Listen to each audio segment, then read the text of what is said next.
Hey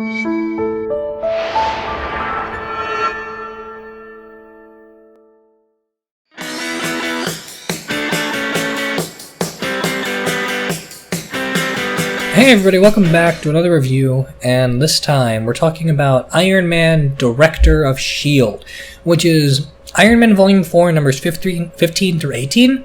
After Iron Man... Well, with Iron Man number 15, the book was renamed Director of S.H.I.E.L.D., so this particular arc isn't called Director of S.H.I.E.L.D. That just became the name of the book at the time, and this particular trade, in a lot of ways, is just prelude to Iron Man Director of S.H.I.E.L.D. Haunted, which is the Mandarin story arc that wraps up what Daniel and Charlie Knopf were doing on the book.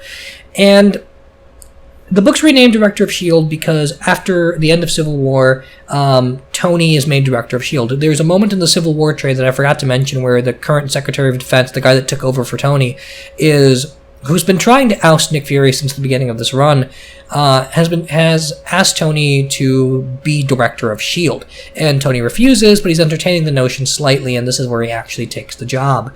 This is good. This is really good. I really like what's being done here, and I really like this in particular as a post-Civil War Iron Man comic. I think it marries a lot of the good ideas of Civil War with all the good ideas of Secretary of Defense Iron Man into a run that's quite interesting in places, and I think really building to something interesting, particularly when you get to the Mandarin stuff in Haunted. I like this. Okay, so basically, it's tough to talk about this without just going into the next volume, so I'll try my best, and this might even ultimately be a shorter review.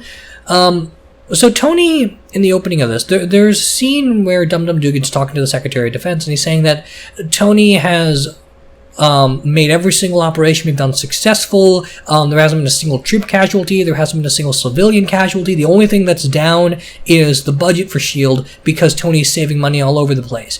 And the Secretary of Defense guy just can't get enough of how well Tony's running things. And Dugan's like, yeah, but he's running it like a business, not like a military operation.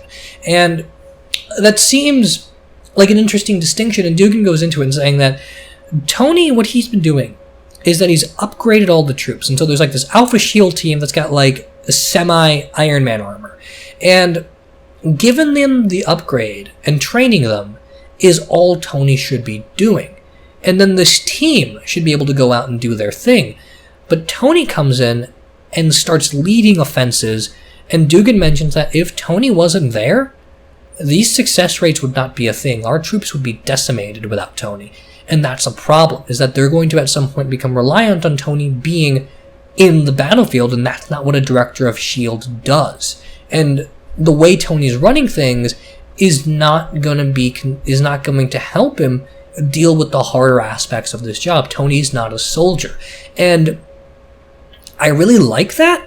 I really like that Tony is unable to take the superhero things out of him when he's trying to be political, which was a problem with the Director of S.H.I.E.L.D., but with the Secretary of Defense stuff, where in places you just felt like Tony was a political puppet and spouting off things for John J. Miller before he was a real character. And this is, I think, the better version of that, where Tony is treating S.H.I.E.L.D.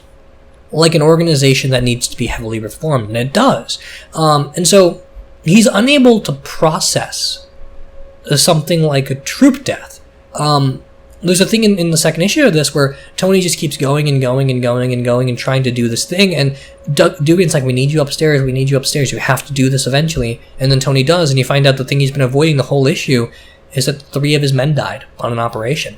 And he can't psychologically get his head around being the guy that is ordering people to death. It's different when you're with the Avengers because everyone can take care of themselves in a different way. That Tony appreciates what all of these soldiers are doing, and he respects humanity to such a degree that the idea of people having to do things that superheroes are attempting to make outdated is a frightening notion to him, and I really like that. He can't process casualties. So to kind of aid in his humanity, he brings in Sal Kennedy and Maya Hansen.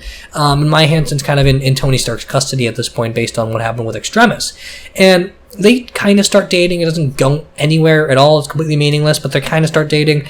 And Sal Kennedy mentions in places that this job isn't for him, and he doesn't like what it's doing to him because he's more of a free-spirited kind of guy. He doesn't agree with militaristic notions of things like S.H.I.E.L.D. And so he dies in this after a biological attack, and Tony's going to blame himself for it all the way through because Sal Kennedy is of such a different political view than this. And so is Tony, but Tony's trying to make do what he can. He's trying to be in the middle ground. And him trying to save and control everyone, this massive ability to have power, and trying to humanize and control everything is the thing that's making him more and more detached and problematic. He mentions in this that part of the problem with Extremis is that it's always going to turn people into what Tony was at the start of Execute Program. And he says it took a war, in reference to Civil War, to make him human again. It took untold casualties and a new form of responsibility and dependence on him by people that made him a human being again.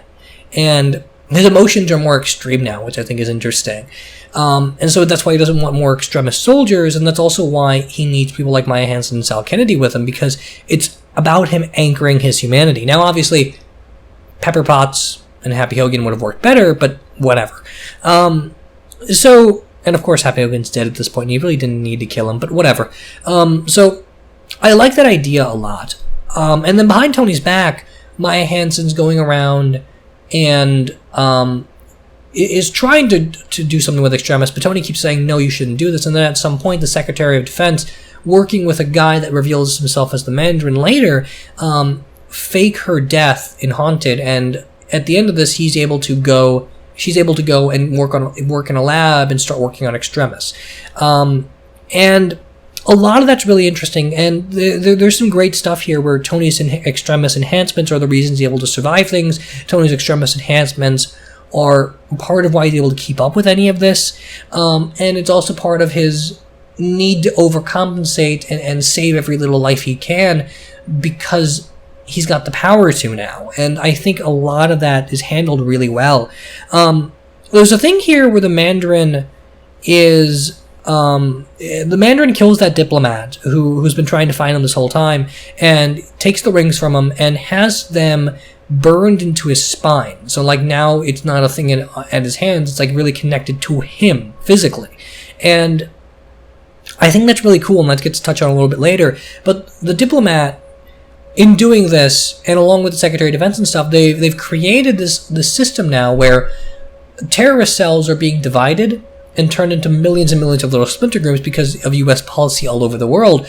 But this big overarching Mandarin plot is arming them and uniting them to create bigger threats and bigger forces in order to basically create a S.H.I.E.L.D.-esque military state. It's kind of the Iron Man 3 plot. I think it's really interesting. And the idea that the splinter cells just keep getting bigger and bigger is characteristic of a lot of foreign policy choices, and also characteristic of what Tony was doing with the director of S.H.I.E.L.D. stuff. That Tony, when he was doing that, recognized that every time he does something, things just get worse, and that book never dealt with the consequences of that. And in this, it is about that. In this, it is about anything you do is going to breed consequences. And Tony, now in Extremis Enhanced, is trying to stop all of them, and he just can't, and he doesn't understand why these cells just keep getting bigger and bigger and bigger. And it's basically the entire world against him. But then more than that, it's against the entire East versus the entire West. And it's this really interesting political spin on Tony Stark trying to save the world. And trying to ground him in something like a real-life political situation. And it does have the same feel as the Mike Grell, Robin Laws, John J. Miller... Not John J. Miller. John J. Miller. Iron Man stuff. That's all very post 9/11.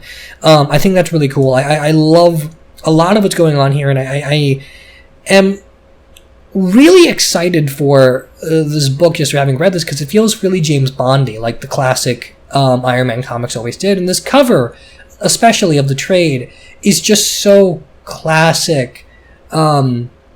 60s spy movie coverish. I really like that. So I really like this. I really enjoy this. I think the art all the way through is really good. I think all the dialogue, all of the character stuff is fascinating. I'll be back with you next time to talk about Haunted, which wraps a lot of this up, and then we're going to talk about With Iron Hands, which wraps up Volume 4 before getting into the Matt Fraction stuff. So thanks everybody for watching. Let me know what you think in the comments, whether you agree or disagree with anything I said, and I'll see you next time for another review.